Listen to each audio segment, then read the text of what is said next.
There's a commandment not to use God's name in vain. And then there's the comments in the Gospels about the Pharisees, right? The Pharisees are exactly the people who use religious terminology, so moral terminology, to cloak their power-seeking machinations, right? Christ goes after them. I think the best account of that is in Matthew, where he tells them that they're like pretty brutal, that they're like broods of vipers. Yeah. They're like graves full of rotting bodies that someone whitewashed, right? And he says that if they would have, they're the people, had they been alive in the time of the prophets they purport to follow, they would have been part of the mob that would have killed them, right? That's actually part of, you may know this, but that's part of what sets them up for the crucifixion, right? Because they're not very happy with those insults publicly delivered. That shows you also how old the problem is.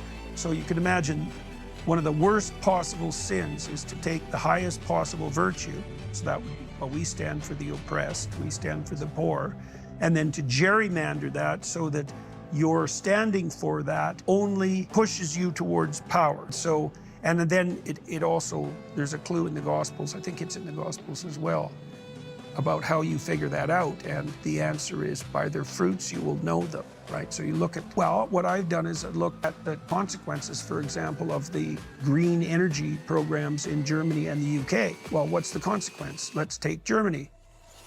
Germany pollutes far more per unit of energy than they did